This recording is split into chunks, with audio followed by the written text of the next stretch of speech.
মাহফুজুর রহমান, চট্টগ্রাম 3। মাননীয় সদস্য, আপনার সময় 12 মিনিট। অনুগ্রহপূর্বক 12 মিনিটেই বক্তব্য শেষ করবেন। বিসমিল্লাহির রহমানির রহিম।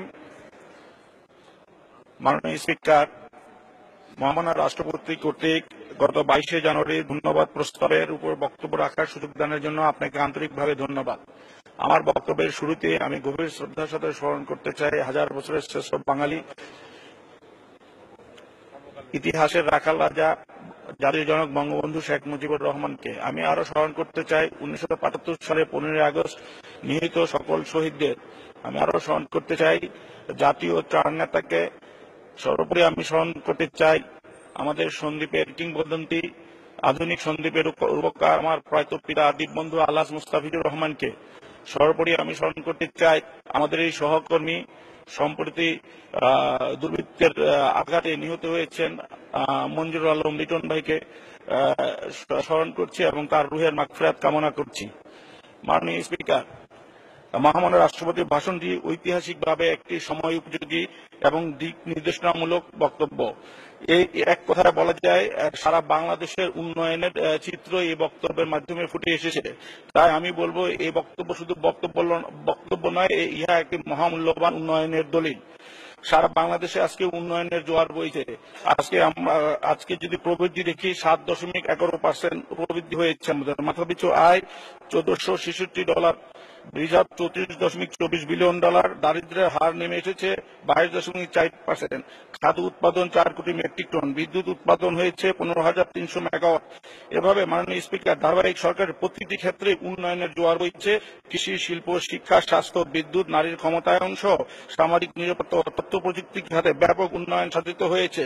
সেই জন্য সারা বিশ্বের মানুষ আজকে বাংলাদেশের দিকে তাকিয়ে রয়েছে। বাংলাদেশকে আজকে উন্নয়নের রোল মডেল হিসেবে বলা হয়। আর এগুলো স্বপ্ন, এগুলো বাস্তবায়ন হয়েছে একমাত্র মাননীয় প্রধানমন্ত্রী জননেত্রী শেখ হাসিনার জন্য।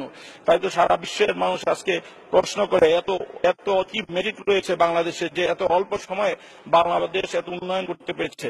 মাননীয় প্রধানমন্ত্রী বলেন এই একমাত্র সম্ভব হয়েছে সততা এবং দেশপ্রেমের কারণে। সেই জন্য বলি মাননীয় প্রধানমন্ত্রী যে রূপকল্প 2021 সালের মধ্যে বাংলাদেশ মধ্যম আয়ের দেশে রূপান্তরিত হবে। ইতিমধ্যে আমরা নিম্ন মধ্যম আয়ের দেশে রূপান্তরিত হয়েছি এবং ইনশাল্লাহ 2021 সালের মধ্যে বাংলাদেশ মধ্যম আয় এবং 2041 সালের মধ্যে বাংলাদেশ ক্ষুধামুক্ত, দারিদ্র্যমুক্ত একটি উন্নত বাংলাদেশ প্রতিষ্ঠিত হবে। মাননীয় স্পিকার, যেহেতু আমরা নবীন সংসদ সদস্য, আমরা আমাদের এলাকার বিষয় নিয়ে একটি কথা বলতে চাই। এই গত 3 বছর আমরা আমাদের এলাকায় কি উন্নয়ন করেছি সেগুলো নিয়ে একটু আলোচনা করতে চাই। পরবর্তী সময়ে কিছু দাবি দেওয়ার কথা বলবো। মাননীয় স্পিকার, আপনি জানেন আমার নির্বাচনী এলাকা সাগরকন্যা খ্যাত সন্দ্বীপ, একমাত্র চট্টগ্রামের একমাত্র দ্বীপ অঞ্চল।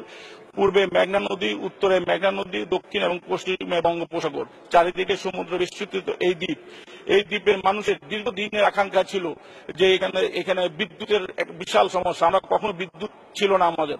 আজকে মাননীয় প্রধানমন্ত্রী জননেত্রী শেখ হাসিনার কল্যাণে এবং তার প্রচেষ্টায় আমরা সন্দ্বীপবাসী বিদ্যুতের আলোয় আলোকিত হতে যাচ্ছি। 144 কোটি টাকা ব্যয়ে জাতীয় গ্রিড থেকে সাবমেরিন কেবলের মাধ্যমে সন্দ্বীপকে বিদ্যুতের আলো আলোকিত করা হচ্ছে। ইতিমধ্যে এই কাজের সকল প্রক্রিয়া সম্পূর্ণ হয়ে অনানুষ্ঠানিকভাবে কাজ শুরু হয়েছে। আগামী এপ্রিল মাসে মাননীয় বিদ্যুৎ প্রতিমন্ত্রী সেখানে গিয়ে সেই কাজের শুভ উদ্বোধন করবেন এবং আমরা আশা করছি 2018 সাল নাগাদ নির্দিষ্ট সময়ের মধ্যে আর সন্দ্বীপবাসী বিদ্যুতের আলোয় আলোকিত হবে। এই বিদ্যুতের আলোয় আলোকিত হলে সন্দ্বীপবাসীর জীবনযাত্রার মান আরো উন্নয়ন হবে। আজকে মাননীয় স্পিকার, বিশেষ করে পানি সম্পদ মন্ত্রণালয়ের অধীনে আমরা জানেন যে প্রতিনিয়ত আইলা, নার্গিস বিভিন্ন ঘূর্ণিঝড়ে আক্রান্ত হয়ে যায়। সেই জন্য পানি সম্পদ মন্ত্রণালয়ের অধীনে স্লোপ দিয়ে প্রতিরক্ষা বাঁধ নির্মাণ 213 কোটি টাকার প্রতিরক্ষা বাঁধ নির্মাণের অনুমোদন হয়েছে। আজকে সন্দ্বীপের বিশেষ করে জলবদ্ধতা এবং জলবদ্ধতার জন্য সন্দ্বীপের চারিদিকে 4টি সুইচ গেট, 19টি খাল এবং যে সমস্ত বেড়িবাঁধগুলো রিপেয়ারিং প্রয়োজন সেগুলোর জন্য 38,50 লক্ষ টাকা অনুমোদন হয়েছে এবং সেটা ইতিমধ্যে টেন্ডার হয়েছে। এছাড়াও মাননীয় স্পিকার, ত্রাণ ও দুর্যোগ মন্ত্রণালয়ের অধীনে 30টি ছোট বড় কালভার্ট নির্মাণ হয়েছে এবং 10টি সাইক্লোন নির্মাণ হওয়ার পথে। ইতিমধ্যে আমাদের 4টি সাইক্লোন সেন্টার নির্মিত হয়েছে। মাননীয় স্পিকার, নৌ পরিবহন মন্ত্রণালয়ের অধীনে আমাদের আমাদের মূল যাতায়াত করতে হয়, চট্টগ্রামের দিকে যাতায়াত করতে হলে আমাদের সাগর পথে যাতায়াত করতে হয়। এই জন্য আমাদের দীর্ঘ 14 বছর সন্দ্বীপে জাহাজ সার্ভিস বন্ধ ছিল। মাননীয় নৌ পরিবহন মন্ত্রীর কল্যাণে আমরা সন্দ্বীপবাসী এখন জাহাজ সার্ভিস পাচ্ছি এবং আসার কথা সম্প্রতি একনেকে অনুমোদন হয়েছে। আমাদের একটি নতুন 500 আসন বিশিষ্ট একটি নতুন জাহাজ অনুমোদন হয়েছে, যা চিটং ডকইয়ার্ডে কাজ চলছে। এছাড়াও আমাদের সন্দ্বীপে উঠা নামার জন্য আমি প্রায় প্রতিনিয়ত 71 বিধি এবং 42 বিধিতে কয়েকবার আমি নোটিশ করেছিলাম। সেখানে মাননীয় নৌপরিবহন মন্ত্রী আমাদেরকে কথা দিয়েছিল যে আমাদের একটি জেটি নির্মাণ করে দিবে। সবচেয়ে আনন্দের বিষয়, সন্দ্বীপবাসী এখন সেই জেটিটি স্বপ্ন দেখছে এবং ইতিমধ্যে এটা 46 কোটি টাকার অনুমোদন হয়েছে। আশা করছে আগামী 2-1 মাসের মধ্যে সেটা টেন্ডার হবে। এভাবে সন্দ্বীপের উন্নয়ন হচ্ছে। এছাড়াও আজকে সড়ক ও সেতু মন্ত্রীকে আমি আন্তরিকভাবে ধন্যবাদ জানাচ্ছি। ও সড়ক ও সেতু মন্ত্রীর অধীনে দুটি রাস্তা আমার রয়েছে। একটি উত্তরে রয়েছে সন্তোষপুর, দক্ষিণের সারিগাইত। এই দীর্ঘ 27 কিলোমিটার রাস্তা উনি আমার পাকা করে দিয়েছেন। এই জন্য আমি সেতু মন্ত্রীকে আন্তরিক ধন্যবাদ জানাচ্ছি এবং আমার পূর্ব এবং পশ্চিমে অর্থাৎ মগধারা থেকে রহমতপুরে যে রাস্তাটি রয়েছে সেটাও পাকা কাজ শুরু হয়েছে। আশা করি আগামী 2-1 দিনের মধ্যে সেই কাজটি শেষ হয়ে যাবে। আমার দুইটি রাস্তায় মাননীয় সেতু মন্ত্রী সেই রাস্তা দুটি আমাকে পাকা করে দিয়েছে, সেই জন্য মাননীয় সেতু মন্ত্রীকে আন্তরিকভাবে ধন্যবাদ জানাচ্ছি। এছাড়া পল্লী উন্নয়ন ও সমবায় মন্ত্রণালয়ের অধীনে আইআরডিপি প্রকল্পে 20 কোটি টাকা এবং বৃহত্তর চট্টগ্রাম প্রকল্পে 27 কোটি টাকা মাধ্যমে আমার সন্দ্বীপের আভ্যন্তরীণ রাস্তাঘাটগুলি পাকা হয়েছে। এছাড়াও প্রবাসী কল্যাণ বৈদেশিক কর্মসংস্থান মন্ত্রণালয়ের অধীনে সন্দ্বীপ উপজেলায় একটি কারিগরি প্রশিক্ষণ কেন্দ্রের অনুমোদন হয়েছে এবং সেটা জায়গা অধিগ্রহণ করা হয়েছে। আমরা আশা করছি খুব শীঘ্রই মধ্যে সেই কাজটি শুরু হবে। এবং শিক্ষা খাতে সন্দ্বীপে ব্যাপক উন্নয়ন হয়েছে। আমার 2টি কলেজে 4তলা ভবন হয়েছে। কিন্তু শিক্ষামন্ত্রী আমরা নির্বাচিত হওয়ার পর আমি সহ সকল সংসদ সদস্যের কাছ থেকে উনি আমাদেরকে চিঠির মাধ্যমে আমাদের কাছ থেকে 10টি নতুন ভবন, হাই স্কুলের জন্য 10টি নতুন ভবন, 10টি উর্দুমুখী ভবন এবং 6টি মাদ্রাসার জন্য একটি তালিকা নিয়েছেন, যেটা আজকে প্রায় 3 বছর 2 মাস হয়েছে আমরা নির্বাচিত হয়েছি। উনি নিয়েছেনও 2 বছর হয়েছে, কিন্তু আজ পর্যন্ত এটা কোনো আলোর মুখ দেখেনি। কিন্তু এখন আমরা এলাকায় গেলেই এই বিষয়টা নিয়ে আমাদেরকে জনসম্মুখে আমাদেরকে কথা বলতে হয়। তা আমি অনুরোধ করবো মাননীয় শিক্ষামন্ত্রীকে যে এই বিষয়টি দ্রুত ত্বরান্বিত করার জন্য। মাননীয় স্পিকার, সম্প্রতি পত্র পত্রিকার মাধ্যমে এবং মিডিয়ার মাধ্যমে জানতে পেরেছি যে রোহিঙ্গাদের ঠেঙ্গারচরে পুনর্বাসন করা হবে। এ ব্যাপারে আমরা সন্দ্বীপবাসী উদ্বেগ প্রকাশ করছি। ইতিমধ্যে মাননীয় সংসদ সদস্য মাইনুদ্দিন খান বাদল পয়েন্ট অফ অর্ডারে এই বিষয়ে বক্তব্য দিয়েছেন। তার বক্তব্যের সাথে আমরা সন্দ্বীপবাসী সহমত পোষণ করছি। কেননা ঠেঙ্গারচরে পুনর্বাসন করলে কোনো অবস্থাতে সন্দ্বীপবাসী মেনে নেবে না। মাননীয় স্পিকার, ঠেঙ্গারচরটি হচ্ছে হাতিয়ার অংশ বলে বলা হয়। মূলত ঠেঙ্গারচর হাতিয়ার অংশ নয়, এটি সন্দ্বীপের অংশ। সন্দ্বীপের সাবেক নেয়ামস্তি ইউনিয়ন এবং ইচুতপুর ইউনিয়ন মিলে এই ঠেঙ্গারচর এবং আমাদের সন্দ্বীপ থেকে ঠেঙ্গারচর যেতে 20 থেকে 25 মিনিট সময় লাগে আপনার ইঞ্জিন চালিত নৌকায়, কিন্তু পক্ষান্তরে হাতিয়া থেকে এই ঠেঙ্গারচর যেতে হয় 3 থেকে 4 ঘন্টা সময় লাগে। সুতরাং আমরা যেহেতু নদী ভাঙ্গন প্রবণ এলাকা, এই ঠেঙ্গারচরটি আমাদের সন্দ্বীপের অংশ।